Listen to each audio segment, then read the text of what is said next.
Taiwanese people, once they're somewhat aware of Irish culture, they're very excited about it. They're very eager to engage. I think just someone has to spread the word.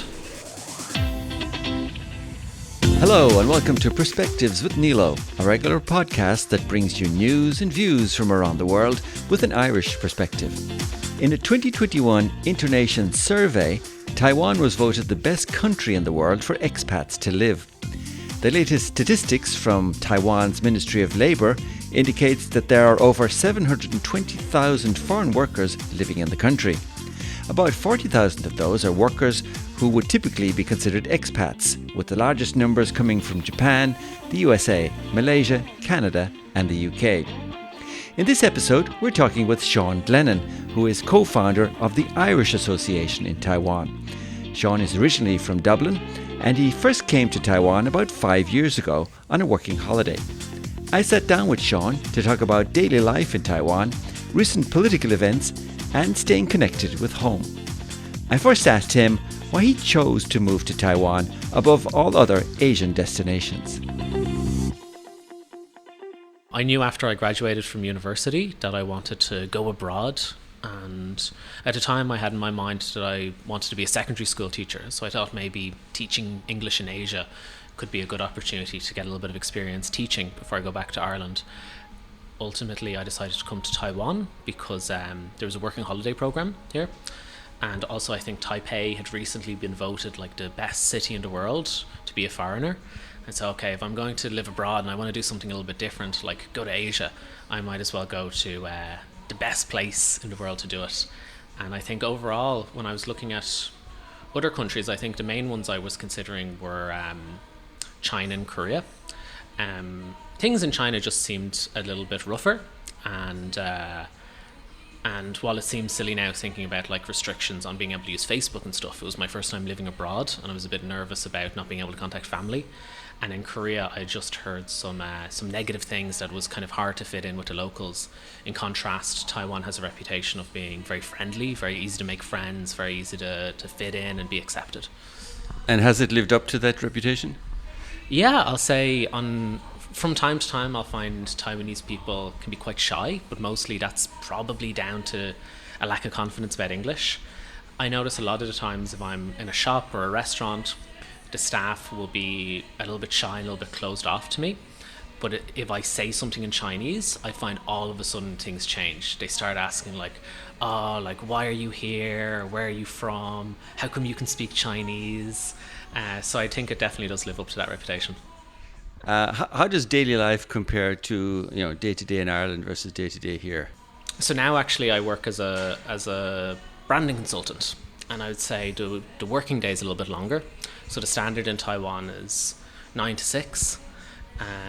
So the working day is a little bit longer, but at the same time, the public transport here is really convenient. So I still say you spend less of your day commuting, and then it's very common as well in Taiwanese offices. Nobody really brings a packed lunch. Everybody always goes out and eats. So just yesterday, our whole team went out to this big Thai restaurant and lots of food was put on the table. And this is the typical way of eating in Taiwan, is not that you get your own individual dish and eat it.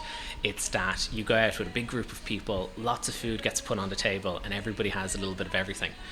I would say then in terms of outside of work, the average day, I think a lot of foreigners here get involved in a lot more extracurricular activities. So me personally, like I study Chinese, but I've also done certain activities like hiking groups, and there's an Irish Gaelic football team here. Things like surfing or scuba diving. I find a lot of foreigners take part in these activities because it's just so convenient and so realistically cheap to do them in Taiwan as well. So I feel like overall, compared to Ireland, I think in Taiwan we have maybe a more balanced life and certainly a more active life.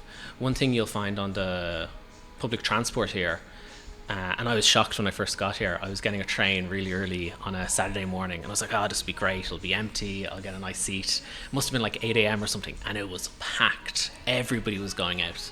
And I think this is the thing in Ireland, we see our weekends as a time to sit at home with our family, relax. In Taiwan, they definitely have more of an attitude that they like to get out and about and do activities. So you're a founder, or maybe the founder, of the Irish Association in Taiwan. What was your thinking when you were founding that organization? So I'm co-founder with another Irish lad here from Finglas called Dean, and basically we met up and we just wanted to create a community for Irish people. Really, the idea came to me when I was in a restaurant one day, and I was chatting to my friend, and a guy comes up to me and goes, "Oh, are you from Dublin?" I was like, "Yeah, I am from Dublin," and he was from Dundrum himself, and it just got me thinking. There's not a lot of Irish people, but still we're not really well connected. And then another issue was that Ireland does not have, since I believe it's 2011 or 2012, the Irish trade office here was closed, and since then there's been no official representation in Taiwan. And I find a lot of Taiwanese are very ignorant of Ireland. I get a lot of questions, like when I tell people I'm Irish, sometimes they think that's the UK, sometimes they confuse it with Scotland. I've had people say to me like, "Oh, Ireland, that's like north of England, isn't it?" They don't have and obviously, it's not their fault. We're quite a small country, and we don't have a presence here in Taiwan. So I think it was partly to kind of connect the Irish community, but also to help spread Irish culture and Irish awareness here in Taiwan. What I'll say on that as well is, not a lot of Taiwanese have been to Ireland, but every single one of them who has loves it. Several people have done working holidays in Ireland. Several people have gone on vacation in Ireland and decided, wow, I want to live there. I want to go there to work and study. Taiwanese people in general, once they're aware of Ireland, they're very passionate about it. And as well as the Gaelic football team, actually, there's several Irish dancing schools here. There's also a traditional Irish music band that I think their band members are completely Taiwanese. There's not a single Irish lad who takes part in it. And also whenever Lord of the Dance comes to Taiwan, it's always sold out. They do events, I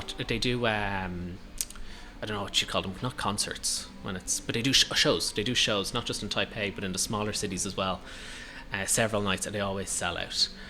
So I think actually Taiwanese people, once they're somewhat aware of Irish culture, they're very excited about it. They're very eager to engage. I think just someone has to spread the word. And do you have many members so far, Sean? We don't have a solid membership. Our events would usually average somewhere between 40 and 60 people attending, and that's usually a mix. Usually we would get about half of those would actually be Taiwanese interested in Ireland. So if we do an average event and let's say 60 odd people showed up, there's a good chance 30 to 40 of those could actually be Taiwanese who are just very passionate about Ireland. So it seems like a great thing to be promoting Ireland anywhere in the world. Are you getting much support from the Irish government for that?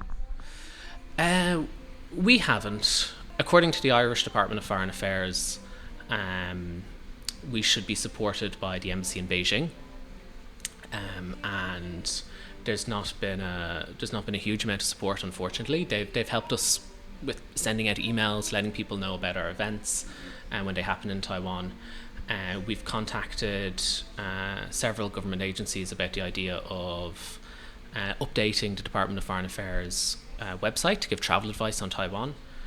Currently it doesn't do that. We've also contacted the Department of Enterprise with the hopes of re-establishing the trade office here, which we've received responses that Ireland is covered by their trade offices in Singapore. And so unfortunately the support we've received has not been great. Now what I will say in defence of that though is the Irish government and the GAA have been quite generous towards the Gaelic football team here, and they've given them several grants to help them do their work.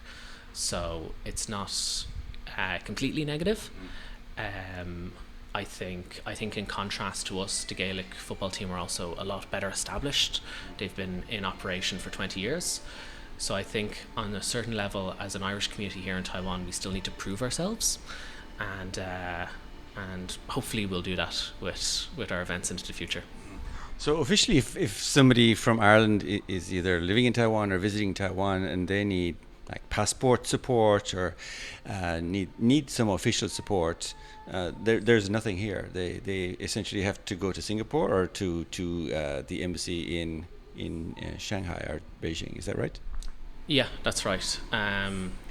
So this obviously affects Irish people here. There's no form of consular assistance. I think technically the same rules apply that in any country where Ireland does not have an embassy, we can seek assistance from another EU office. But in terms of passports, we have to deal directly with the passport office in Dublin. I think for renewing passports, this is not such a big deal, but I've heard of some stories of Irish people who've had children here, and getting their first passport can be a very challenging experience because all the documents actually need to be sent over from Beijing. And then there's also the issue of the Taiwanese people here who need visas for Ireland, whereas in any other country it would be a simple process of visiting the Irish embassy, getting your visa approved.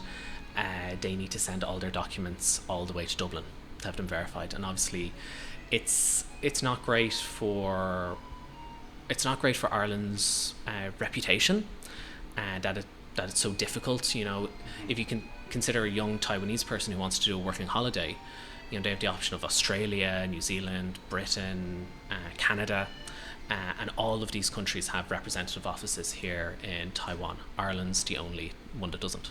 And I think the EU do have a trade office here, but it also seems Ireland doesn't have a presence or a membership in that office, whereas there are other member states who do, which is also quite strange. And again, might be another avenue for connecting, but it seems like that isn't there either.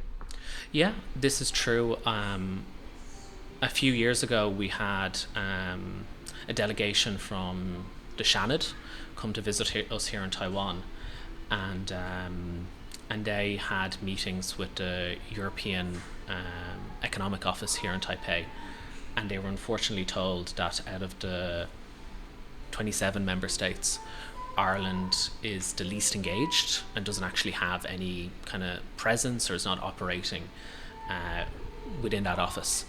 And for me, I think this is a real shame, because here in Taiwan there's a very robust middle class that are very eager to get their hands on things like high quality agricultural products, high quality beef, high quality dairy products, and I think Ireland is really missing out, because, you know, obviously as an Irish person I think this, but I think we have some of the best quality agricultural products in the world, and I think we're definitely missing out on trade opportunities. Yeah, I mean, actually, I went to a few supermarkets myself this week, and you do see German butter, you do see French butter, you can see their little flag on it, and other products from other European countries, but nothing from Ireland. You wouldn't see the usual products that you might expect to see in many other countries. Nothing here.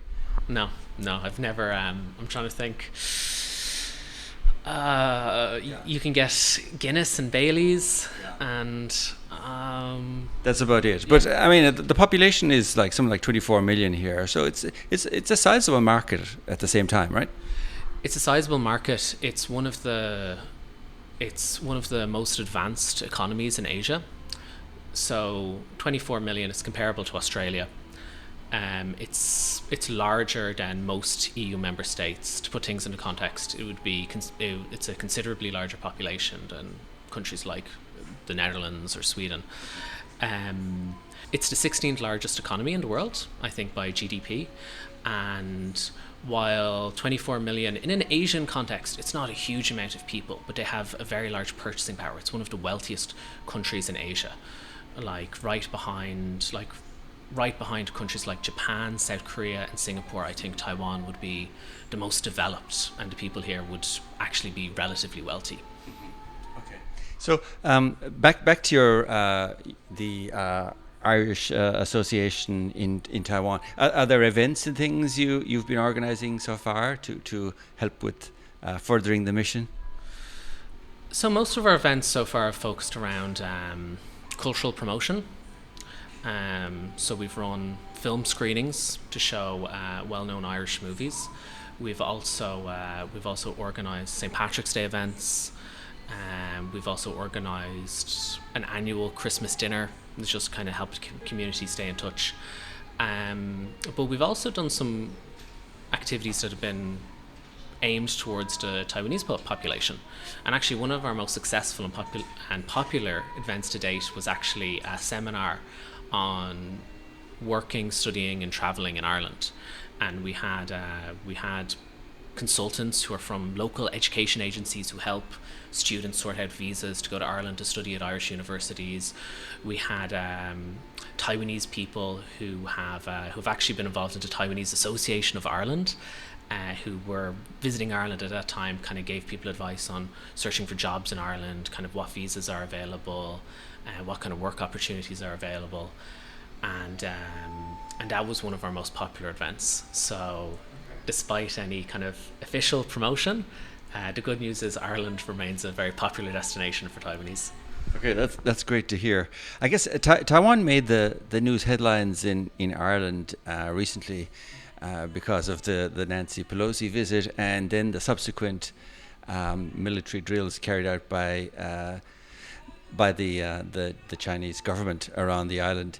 When I told people I was coming here and I was talking to some Irish people, the question that was kind of foremost on their minds was, are people safe? Were people safe? How was it during all of that, during all those activities? So can you tell us how it was for that week or two while all those drills were going on? Well, I was actually on vacation during that week here in Taiwan, in around the south coast. So I had quite a relaxing time, but at the same time, I think here in Taiwan, the media was definitely less worried than the international media, because I was getting phone calls from my parents, and my line's always been like to my parents, don't worry. I mean, if there was a conflict, I wouldn't hang around. And I remember saying that to my dad. I was all like, don't worry, if there was any sign that China was going to take military action on Taiwan, I'd leave. And he said to me, this is the sign. This is they're getting ready. But I think actually here the attitude in Taiwan was relatively relaxed. Rightly or wrongly, Taiwanese people have become used to this kind of military presence. What I'll say is worrying is that when I first moved here in 2017, the idea of China taking any kind of military action against Taiwan seemed very remote and unrealistic. And in my 5 years here, unfortunately, it's just become more and more realistic. It's become more possible. And I would say that's the worrying thing, is that I don't think there's going to be a war this year, and I don't think there's going to be a war next year. But it seems like the chance of a war is a lot higher now than it was 5 years ago.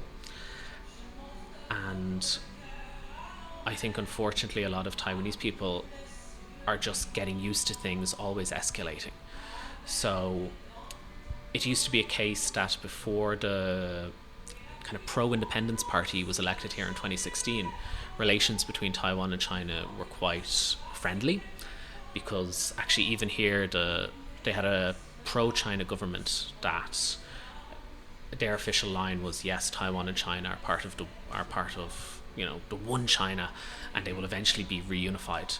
But since 2016 and the change of government here towards a more independence-leaning government, things have unfortunately deteriorated, and it just feels like every year new lines are being crossed. So it was about 2 years ago that Chinese planes started entering Taiwan's air defense identification zone. And when that first happened, it was a really big deal. And now it happens several times a day, and it doesn't even make the news. And now the unfortunate thing is we're starting to see the same thing with Chinese warships crossing the median line between Taiwan and China. And while this is a really big news story, I'm worried that this is eventually going to become the norm, and things are just going to slowly escalate. And obviously, the more military activity that's happening around Taiwan, I fundamentally believe actually that the Chinese government are intelligent enough to realise that now is not the time to take military action and that it would be counterproductive. But the more and more military activities you have going on around this island, the more potential there is for mistakes to happen and for unintended consequences to break out from that. You mentioned the change of government from the, China-focused KMT to the more independently minded DPP, which has definitely changed the focus for Taiwan. But I think the other item, the other event that maybe caused a big change of attitude here in Taiwan was how the Hong Kong one country, two systems promise of the CCP wasn't quite what people might have expected. Yeah, exactly. So if you go back to 2019, President Tsai Ing-wen was in her third year of her first term, and honestly, I think at that point she was quite unpopular. And there was a candidate from the pro-China KMT. His name was Han Kuo-yu, and he had just been elected mayor of one of Taiwan's, I think either the second or third largest city, Kaohsiung, and he was extremely popular, and it was just assumed that he was going to win the presidential election in 2020. And what we saw then in 2019 is we saw the Chinese government cracking down extremely hard on protesters in Hong Kong. And the last time I was in Hong Kong was actually 2018, and so I don't know how much things have changed, but from what I've heard, the rule of law no longer applies there. It's not a place where you have the same civil liberties and freedoms that once existed. So while there used to be this idea that China and Taiwan could exist as one state and Taiwan could maintain its way of life, as was happening in Hong Kong and as kind of happened in Hong Kong for about 20 years, all of a sudden there was a realization that that's not possible. That if Taiwan did accept one country, two system arrangement, then eventually they'd face the same fate as Hong Kong. And you can see this with the most recent blueprint the Chinese government has published on reunifying with Taiwan. Previously, they had said they had made commitments like there would be no Chinese troops stationed in Taiwan. Taiwan would be allowed to maintain its own democratic government. Taiwan maybe would even be able to maintain its own military forces. In the most recent white paper, they've gotten rid of all of that. So there's the assumption now that even under a one country, two system arrangement, there would be Chinese military and security forces based here in Taiwan, and that Taiwanese people probably could not expect their way of life to be maintained. What do the local Taiwanese say about support from other countries as all of this goes on in the background? Do they are they disappointed with the amount of support they get from the rest of the world, or are they just resigned to the situation as it is? What's your kind of take on that? I'd say they're extremely disappointed, and for us as outsiders, foreigners coming to Taiwan, we can kind of see the logic in keeping your head down and not making a big fuss, because Taiwan is effectively an independent country. They operate as an independent country, besides the fact that the vast majority of other nations don't recognize them. They have their own government, they have their own military, they have their own currency, they have everything that an independent country could have except for recognition. And so a lot of us from the outside, we see this is good enough, why provoke things, why push things. But I think for Taiwanese there's a deep sense of humiliation when a company has to apologize to China and say that, oh no, of course Taiwan is a part of China, or when other countries say we acknowledge that Taiwan is a province of China, or when they are not invited to things like the UN or the World Health Assembly. There's just a great sense of, even though it might not have a material impact on your average Taiwanese person's life, there's a great sense of humiliation about this. And I can even feel the same thing here in Taiwan when I say to someone I'm from Ireland and they're like, oh yeah, I love the UK. I feel it. I'm like, whoa, no.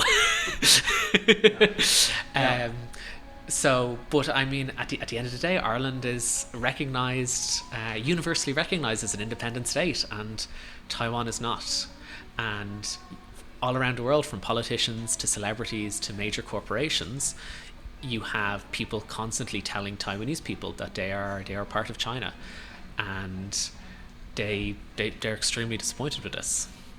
So I guess I would just say to people, there's an increasing interest in Taiwan as a geopolitical topic, but it's more than just a news headline or something to be fought between America and China. And I think the best way to realise that is actually for Irish people to come here on vacation and actually meet some of the locals, try the food, travel around. It's an incredibly underrated tourist destination. And I think once borders are open, I would definitely recommend for any Irish people to come out here and see for themselves. That's Sean Glennon, co-founder of the Irish Association of Taiwan. And since recording the interview, Taiwan has fully opened up for visitors. While there are no direct flights from Ireland to Taipei, there are several connections from many major European cities, such as London, Amsterdam and Paris. My thanks again to Sean, and for more on the Irish Association of Taiwan, you can check out their Facebook page, which I've linked in the podcast description, and on our blog site at pwneilo.com. That's pwneilo.com, where you'll also find all previous episodes of this podcast. You can also follow us on Spotify, iTunes, Instagram and Twitter. Well, that's it for the moment. Until the next time, thank you for listening. Slán agus beannacht.